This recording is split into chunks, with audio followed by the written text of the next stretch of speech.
Good evening all. 10th December editorial చూద్దాం ఈరోజు. ఇందులో 3 ఆర్టికల్ ఇచ్చారు, చాలా ఇంపార్టెంట్. ఇవి ఫ్యాక్ట్ ఓరియంటెడ్ కూడా చాలా చాలా ఇంపార్టెంట్. ఒకసారి చూద్దాము ఏమేమి ఉన్నాయి ఆర్టికల్స్ అనేది. ఫస్ట్ వన్ వచ్చేసి కృత్రిమ వర్షాలు, కాలుష్య కట్టడికి కృత్రిమ వర్షాలు అనే ఆర్టికల్ ఇచ్చారు. కృత్రిమ వర్షాలు అనేది కాలుష్యాన్ని కట్టడి చేయడానికి ఇది ఒక ప్రత్యామ్నాయంగా ఉపయోగించవచ్చు అనేది ఈ ఆర్టికల్ యొక్క ముఖ్య ఉద్దేశము. వాతావరణ మార్పుల వల్ల యాక్చువల్లీ స్వచ్ఛమైన గాలి కూడా తీసుకోలేని నగరాల్లో, పొల్యూటెడ్ సిటీస్లో ఢిల్లీ ఒకటి. ఢిల్లీలో ఈ మధ్యలో వాతావరణ మార్పుల వల్ల స్వచ్ఛమైన గాలి లభించక నగరవాసులు అనేది చాలా ఇబ్బంది పడుతున్నారు. ఇందులో ఈ ఆర్టికల్ వచ్చేసి పొల్యూషన్ని తగ్గించడానికి కృత్రిమ వర్షాలని యూజ్ చేసి తగ్గించవచ్చని కాన్పూర్ ఐఐటి వాళ్ళు దీనికి ఒక ప్రత్యామ్నాయంగా చూడాలని చూస్తున్నారు. దీని మీద పరిశోధనలు చేస్తున్నారు. ఢిల్లీ పరిసర ప్రాంతాల్లో వాయు నాణ్యత అంతకంతకు క్షీణిస్తుంది. పెరుగుతున్న వాహన ఉద్గారాలకు తోడు పంజాబ్, హర్యానా రైతుల పంట వ్యర్థాలను తగలబెడుతున్నారు. హస్తినాలో 38% వాయు కాలుష్యానికి పంట వ్యర్థాల దహనమే కారణమంటున్నారు. అలా గాలిలోకి చేరుతున్న సూక్ష్మ రేణువులు, ధూళికణాలు పొగమంచుతో కలిసి ఉత్తరాది రాష్ట్రాలపైన పరుచుకుంటున్నాయి. దాంతో ఢిల్లీ ఉక్కిరిబుక్కిరి అవుతుంది. ఈ సమస్య అధిగమించేందుకు అనేక రకాలుగా ప్రయత్నిస్తున్న ఆప్ సర్కారు కృత్రిమ వర్షంతో వాయు నాణ్యతను మెరుగుపరచాలని భావిస్తుంది. యాక్చువల్లీ పంజాబ్ అండ్ హర్యానాలో పంట వ్యర్థాలను తగలబెట్టడం వల్ల అది వాతావరణం యొక్క మార్పు వల్ల స్వచ్ఛమైన గాలికి లభించకుండా కొంచెం ఇబ్బందికి పాలవుతున్నారని దీని యొక్క ఉద్దేశము. లాభం ఎంత అంటే వర్షాభావ పరిస్థితులు ఎదుర్కోవడానికి గతంలో కర్ణాటక, మహారాష్ట్ర, తమిళనాడు రాష్ట్రాల్లో మేఘమదనం అంటే క్లౌడ్ కంప్యూటింగ్ ప్రయత్నాలు జరిగాయి. ఢిల్లీలో మాత్రము వాయు కాలుష్య నియంత్రణ కోసము దీన్ని చేపట్టదలిచారు. శీతాకాలంలో వర్షం కురిసినప్పుడు ఢిల్లీలో వాయు నాణ్యత గణనీయంగా మెరుగుపడినట్లుగా గత అనుభవాలు చెబుతున్నారు. కానీ శీతాకాలంలో సహజమైన వర్షాలు కురవడం అరుదు. కాబట్టి కృత్రిమ వర్షాల వైపు హస్తిన సర్కారు మొగ్గు చూపుతున్నారు. మేఘమదనంలో భాగంగా సిల్వర్ అయోడైడ్ లవణాల మిశ్రమాన్ని మేఘమదనంలో ఎక్కువగా ఉపయోగించేది సిల్వర్ అయోడైడ్ లవణ మిశ్రమాన్ని విమానాల ద్వారా వర్షించడానికి అనుకూలమైన మేఘాల్లో చిమ్ముతారు.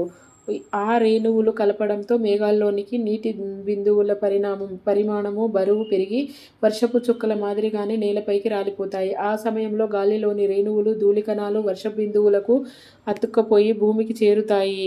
దాంతో వాయు కాలుష్య తీవ్రత తగ్గడంతో పాటు పరిసరాల స్పష్టత కనిపిస్తాయి. 1 చదరపు కిలోమీటర్ విస్తీర్ణంలో కృత్రిమ వర్షం కురిపించడానికి సుమారుగా ₹1,00,000 వ్యయం అవుతుంది. కాన్పూర్ ఐఐటి శాస్త్రవేత్త మనీంద్ర అగర్వాల్ వెల్లడించారు. మేఘమదనం ప్రతిసారి విజయవంతం కాదు. అందుకు అనేక పరిస్థితులు అనుకూలించాలి. 2018-19 సంవత్సరంలో మహారాష్ట్ర సోలాపూర్ వానాకాలంలో క్లౌడ్ సీడింగ్ చేపట్టారు. ఆ సందర్భంలో గుర్తించిన కీలక అంశాలు bulletin of the American metrological society క్రోడీకరించింది. ముఖ్యంగా మేఘమదనం వల్ల వర్షాలు 18% అధికంగా కురుస్తాయని తేలింది. 1 చదరపు సెంటీమీటర్ మేఘంలో కనీసము 0.5 గ్రాముల నీరు ఉంటే మబ్బులనే కృత్రిమంగా వర్షింపజేయవచ్చని ఆ ప్రయోగంలో భాగస్వాములైన పూణేలోని Indian institute of tropical metrological శాస్త్రవేత్తలు వెల్లడించారు. నీటి శాతమే కాదు, మేఘాల రూపంలో ఈ ప్రక్రియలో కీలకమంటున్నారు.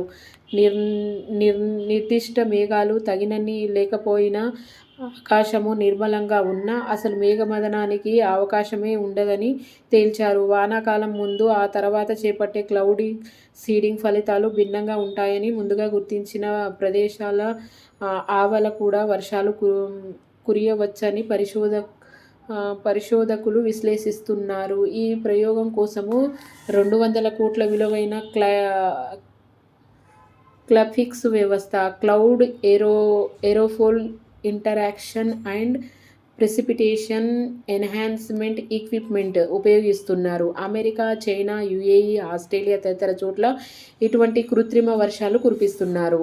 ఈ కృత్రిమ వర్షానికి ఏంటంటే క్లైపిక్స్ అనే వ్యవస్థ వ్యవస్థ ఉపయోగిస్తుంది. అంటే cloud aerosol interaction and precipitation enhancement equipment అనేది ఉపయోగిస్తున్నారు. ఇది ఎక్కడ సక్సెస్ అయిందంటే అమెరికా, చైనా, యుఏఈ, ఆస్ట్రేలియా ఈ చోట్ల ఈ కృత్రిమ వర్షాలను కురిపిస్తున్నారు. ఇది ఇప్పుడు రీసెంట్గా ఇండియాలో కూడా ఢిల్లీలో కూడా దీనికోసమని ప్రయత్నాలు చేస్తున్నారు. మేఘమదనం అనేక నష్టాలకు దారితీయవచ్చు. ఇందులో ఉపయోగించే రసాయనాలు చినుకుల రూపంలో కురిసి మొక్కలు చెట్లపైన ప్రభావం చూపుతాయి. కృత్రిమ వర్షాల్లో ఏముంటుందంటే సిల్వర్ అయోడిన్.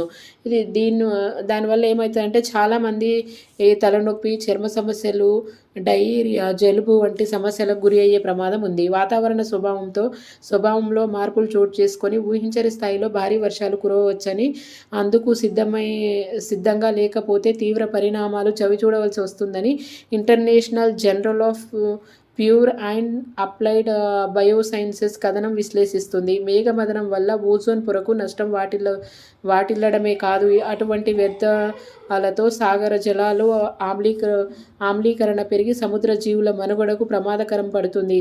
అమెరికాలోని రట్గర్స్ యూనివర్సిటీ అధ్యయనం విశ్లేషిస్తుంది. కాబట్టి లాభాల మాటున దాగి ఉన్న అటువంటి ఉపద్రవాలను ప్రపంచ దేశాలన్నీ పరిగణలోకి తీసుకోవాలి. సురక్షితమైన విధానాల్లో కృత్రిమ వర్షాలను కురిపించే సాంకేతికతను అభివృద్ధి చేసుకోవడంతో పాటు అవి ఎంతవరకు సురక్షితమన్న అంశాలపైన లోతైన పరిశోధనలు సాగించాలి. ఏది ఏమైనా కాలుష్య కట్టడికి యావత్ ప్రపంచ చిత్తశుద్ధితో నడుము కడితే పర్యావరణ గాడిన పడి కృత్రిమ వర్షాల అవసరం తప్పుతుందని చెప్తున్నారు. అంటే కృత్రిమ వర్షం వల్ల లాభాలతో పాటు నష్టాలు కూడా ఉన్నాయి. లాభం ఏంటనంటే కొంతవరకు పొల్యూషన్ తగ్గి వాతావరణంలోని గాలిలో శుద్ధి చేయబడుతుంది, స్వచ్ఛమైన గాలి లభించుతుంది.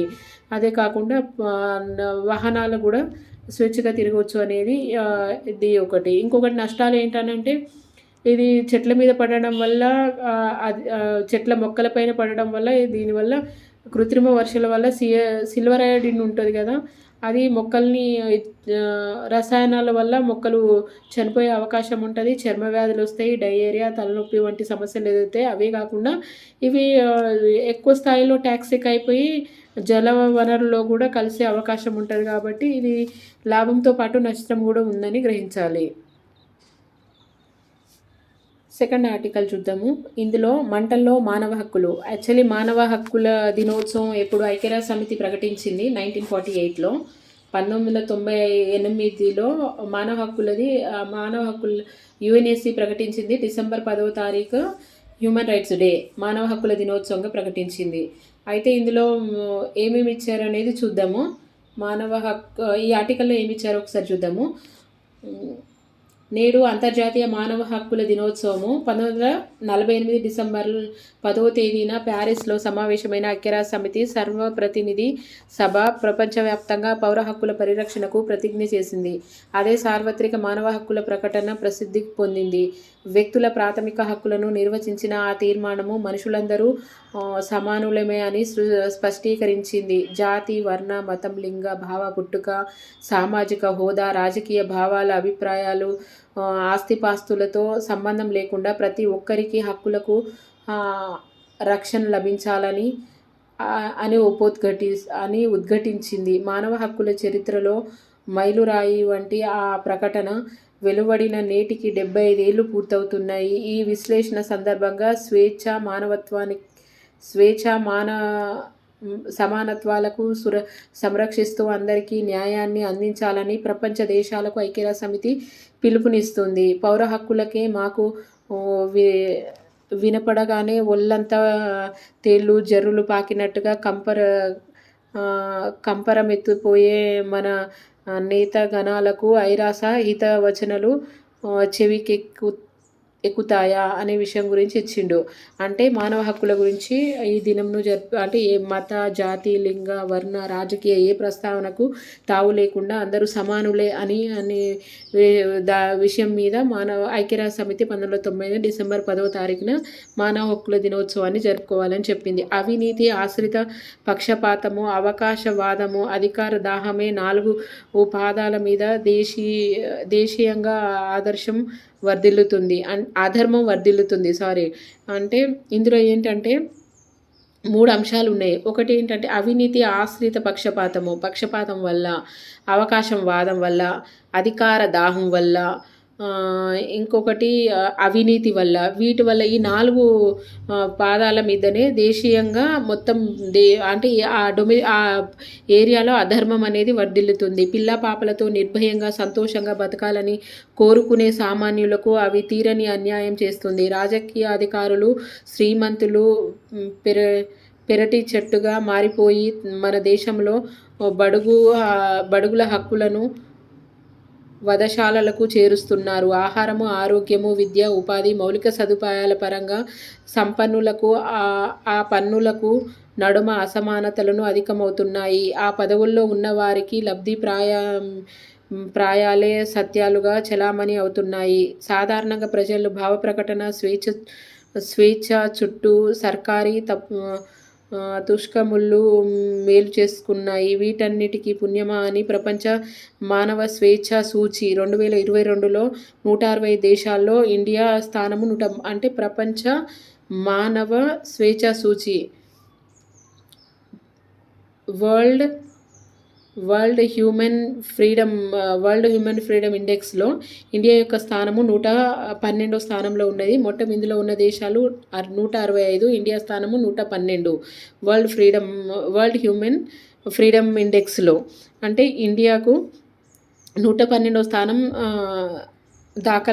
దాఖలు పడింది. అంటే చట్టపరమైన పాలన, శాంతి భద్రతలకు, మత విశ్వాసాలకు, స్వేచ్ఛ, సంఘటిత ప్రజా ఉద్యమాలకు అవకాశాలు వంటి ఈ ప్రమాణాల ఆధారంగా. ఏ ప్రమాణాలు ఏంటంటే మత విశ్వాసాలు, సంఘటిత ప్రజా ఉద్యమాల, శాంతి భద్రతలు, చట్టబద్ధమైన పాలన, ఈ అంశాలపైన ఈ ఇండెక్స్ అనేది తీయడం జరుగుతుంది. ఆధారంగా వివిధ దేశాలకు ర్యాంకులను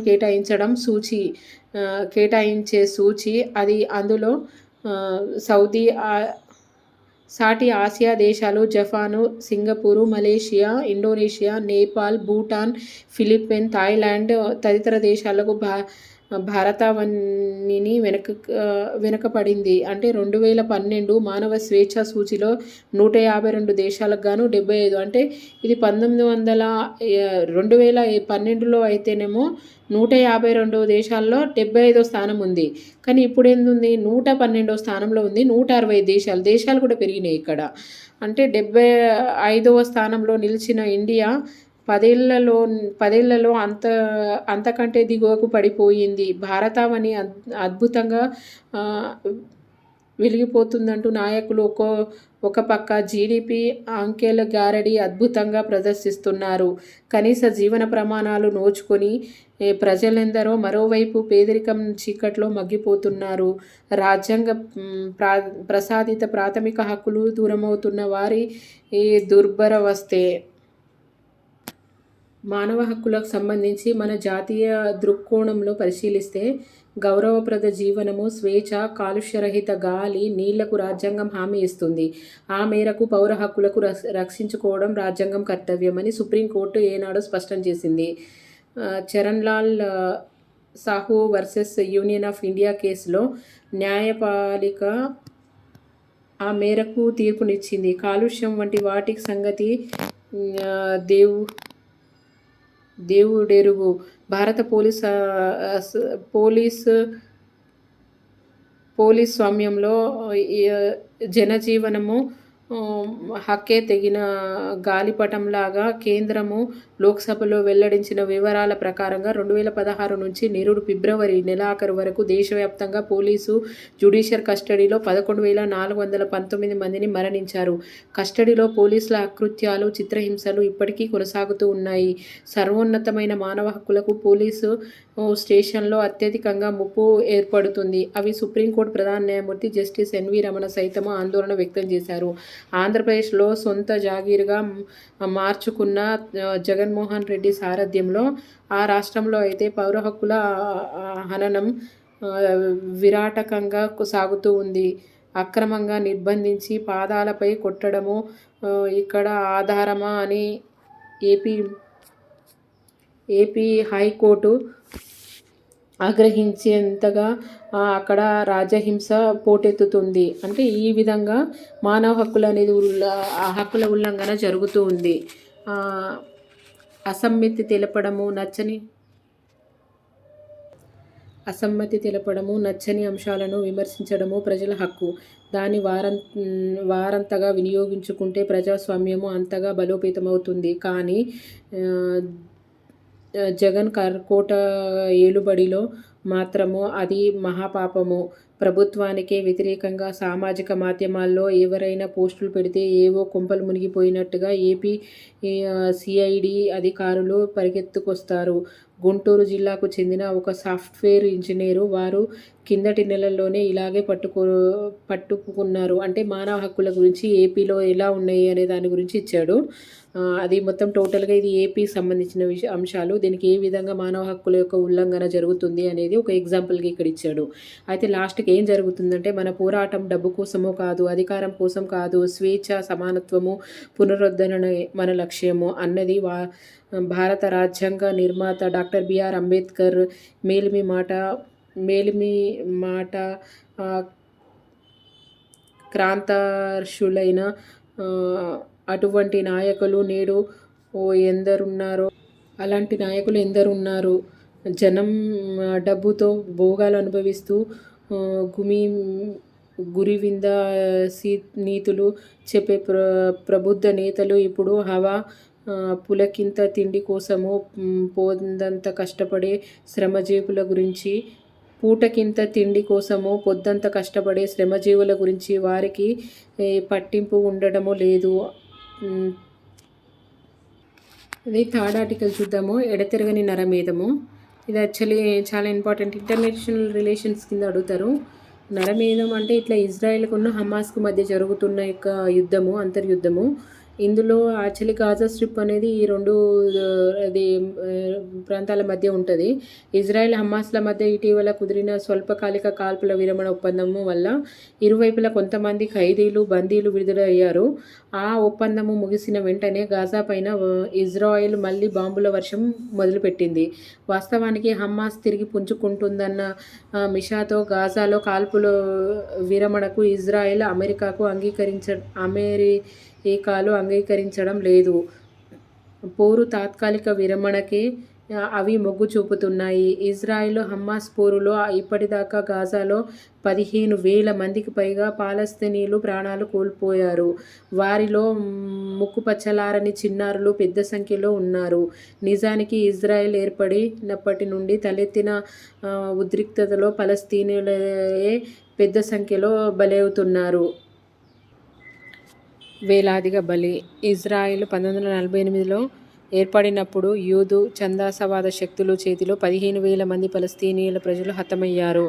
1967లో అరబ్ దేశాలతో 6 రోజుల పాటు జరిగిన యుద్ధంలో గాజా, వెస్ట్ బ్యాంకులతో పాటు పొరుగు అరబ్ దేశాల్లో కొన్ని భూభాగాలు ఇజ్రాయెల్ ఆక్రమించింది. ఇవన్నీ పలస్తీనియన్లో తీవ్ర ఆగ్రహం నింపింది. తిరుగుబాటు పురిగొల్పాయి. తర్వాతి కాలంలో పాలస్తీనియన్ అథారిటీ ఇజ్రాయెల్ను గుర్తించి దాని చేతికి గాజా, వెస్ట్ బ్యాంక్ పాలన పగ్గాలను అప్పగించింది. ఇజ్రాయెల్ సేవలు అక్కడి నుంచి వైదొలగాలని 1993లో ఓస్లో ఒప్పందం కుదిరింది. అయితే ఆ ప్రాంతంలోని తమ జనావాసాలను ఇజ్రాయెల్ ఖాళీ చేయలేదు. ఇజ్రాయెల్ ప్రధాని ఏరియల్ షెరోన్ అల్ అక్సా మసీదును సందర్శించినప్పుడు పోలీసుల కవ్వింపుల వల్ల పాలస్తీనియన్లు మరొకసారి ఆగ్రహం పెల్లుబికి రెండోసారి ఇంతిఫాదా మొదలయ్యింది. ఇంతిఫాదా అంటే తిరుగుబాటు మొదలయ్యింది.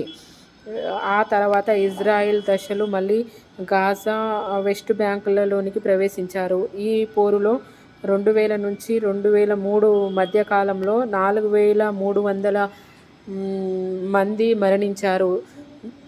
దానిలో పాలస్తీనియన్లు ఎక్కువ. 2005లో షరోన్ ప్రభుత్వము గాజా, వెస్ట్ బ్యాంకుల నుంచి సెటిలర్లను ఉపసంహరించింది. పాలస్తీనియన్ ప్రాధికార సంస్థకు చెందిన మహ్మూద్ అబ్బాస్ ప్రభుత్వము ప్రభుత్వానికి ఆ ప్రాంతం అప్పగించింది. 2006లో అంతర్యుద్ధము హమాస్ చేతిలోకి ఫిలిస్తీనియన్ జాతి విముక్తి ఉద్యమ సంస్థ ఓడిపోవడంతో గాజా హమాస్ వశమైంది. వెస్ట్ బ్యాంక్ ఫిలిస్తీనియన్లు ప్రాధికార సంస్థ చేతుల్లోనే ఉంది. హమాస్ గెలుపును ఆమోదించిందని ఇజ్రాయెల్ గాజాకు దిగ్బంధించింది. ఆ ఉద్రిక్తి నేటికీ కొనసాగుతున్నాయి. గాజాపైన 2008లో ఇజ్రాయెల్ దాడి చేసినప్పుడు 1,400 మంది ఫిలిస్తీనియన్ వాసులు మరణించారు. అప్పట్లో ఇజ్రాయెల్ వైట్ ఫాస్ఫరస్ బాంబులను ప్రయోగించింది. 2014లో గాజాపైన ఇజ్రాయెల్ జరిగిన దాడిలో 2,300 మంది ఫిలిస్తీనియన్లు, 73 మంది ఇజ్రాయిలీలు మరణించారు. అంటే దీన్ని చూస్తే ఫిలిస్తీనియన్లు ఎక్కువ మంది మరణిస్తున్నారు. 2021 రంజాన్ మాసంలో తూర్పు జెరూసలేం నుంచి పాలస్తీనియన్ వారికి వెళ్ళగొడతారని ఇజ్రాయిల్ హెచ్చరించింది. అల్ అక్సా మసీద్ పరిసరాల్లో ఆంక్షలను విధించింది. దీన్ని ఫిలిస్తీనియన్లు తీవ్రంగా నిరసించారు. జెరూసలేం పైన రాకెట్లతో హమాస్ దాడి చేసింది. దానికి ప్రతీకగా ఇజ్రాయెల్ 11 రోజుల పాటు గాజా పైన విరుచుకుపడటంతో 340 మంది ఫిలిస్తీనియన్లు మరణించారు. ఫిలిస్తీన్లో సంఘర్షణ మొదలైన నుంచి ఇప్పటిదాకా 40,000 మంది పైగా ఫిలిస్తీనియన్ పౌరులు ప్రాణాలు కోల్పోయారు. వీరిలో 10వ వంతు కన్నా తక్కువ మంది ఇజ్రాయెల్ అసువులు బాశారు. ఫిలిస్తీనియన్లు యూదుల కోసము ఇజ్రాయెల్ దేశాన్ని ఏర్పరిచారని 1917 నాటి బోర్చర్ ప్రకటన తీర్మానించింది. అప్పట్లో ఫిలిస్తీనియన్లో యూదుల జనాభా 15% లోపే ఉండేది. ఇప్పుడు ఇజ్రాయెల్ జనాభా 93.6 లక్షలకు చేరుకుంది. అందులో 15 లక్షల మంది ముస్లింలు. వెస్ట్ బ్యాంక్, గాజాలో జనాభా 30 లక్షలు, 23 లక్షలుగా ఉంది. ఒకప్పుడు ఫిలిస్తీనియన్ల వారి జన్మభూమిగా ఉన్న ప్రాంతము నేడు యూదు జనాభా 53%కి చేరింది. అంటే ఈ తిరుగుబాటు వల్ల ఎంత మార్పు వచ్చిందో ఒకసారి చూడండి. ఇది పెను విధ్వంసం సృష్టిస్తుంది. ఐరోపాలో 1932 నుంచి 35 మధ్య నాజీల ఊచకోత వల్ల 1.6 లక్షల మంది యూదులు ఫిలిస్తీనియన్ల వలస వచ్చారు. 1946లో 7 లక్షల మంది ఫిలిస్తీనియన్ వారిని వారి యొక్క స్వస్థలాల నుంచి వెళ్ళగొట్టారు. వారి కుటుంబాలు ఇప్పటికీ పొరుగు దేశాల శరణార్థి శిబిరాల్లో తలదాచుకుంటున్నాయి. మరోవైపు ప్రపంచమంతటి నుంచి యూదులు ఇజ్రాయెల్కి వలస వస్తున్నారు. మరోవైపు ప్రపంచమంతటి నుంచి యూదులు ఇజ్రాయెల్కు వలస వస్తున్నారు. ప్రపంచంలో శక్తివంతమైన దేశాలు ఇజ్రాయెల్ పక్షాన నిలుస్తున్నాయి.